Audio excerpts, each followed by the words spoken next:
video, we're going back to basics. What is pub rock? What is pub rock?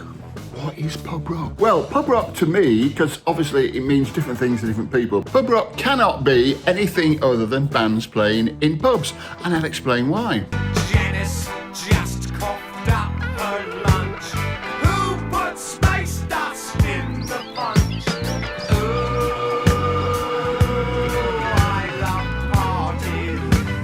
It happened in Britain predominantly in the 1970s and 1980s. It was ended by Margaret Thatcher's beer orders, which basically meant that breweries couldn't own more than a certain number of pubs, which meant that the breweries sold their pubs to property companies who put the rent up, didn't make money out of selling the beer. But we're getting ahead of ourselves, aren't we? What is pub rock? So was pub rock a style of music? Well, I don't think so, because looking at the 1970s as an example, let's just look at that. You had as bands as diverse as Brinsley Schwartz, Restore the shoes and racer. Surrender to the river man is calling him home. G.T. Moore and the reggae guitars, And you get on the trees. Rugulator, And I'd like to tell you about it real quick. Cincinnati flashback. Big Chief,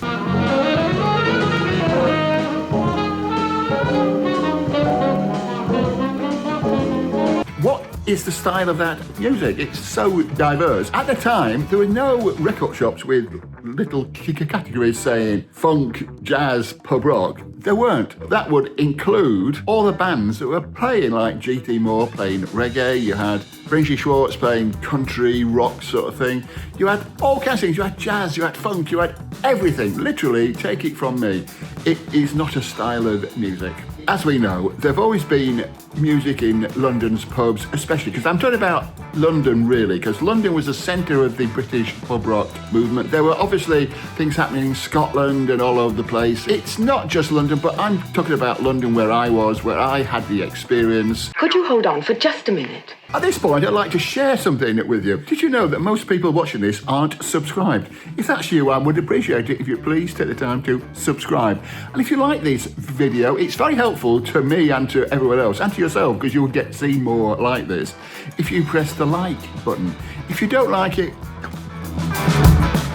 and also comment, let me know what you think, and share it with your friends. That's always a good thing to do. Now back to the pub rock debate.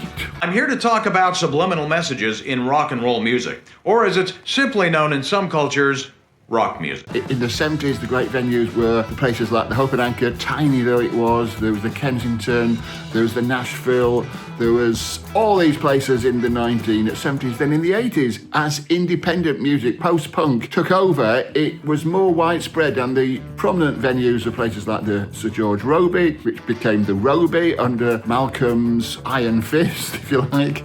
He changed the name to the Robey because, I don't know, he didn't want it to be associated with the Scottish musical star. Because the reason why it was called the Sir George Robey, just in case you didn't know, is because he was across the road from what was the Finsbury Park Astoria, which was a musical. But anyway, back to that, there was the Bridge House in Canning Town, there was the Cricketers, the venue I was associated in from 1982 or 83 onwards. There was the Bull and Gate, and there's loads more. Let's not just talk about these few. I mean, in Camden, you go to probably, 4 or 5 at the various times. There was the Dublin Castle, there was the Monarch, there was the Good Mixer, there was the Carnarvon Castle, which was directly across the road almost from Dingwalls, which for many was a spiritual home of pub rock, even though it wasn't, strictly speaking, a pub, it was a club. Thanks for watching. I appreciate you staying on till the end, and I think you might like to watch this one next.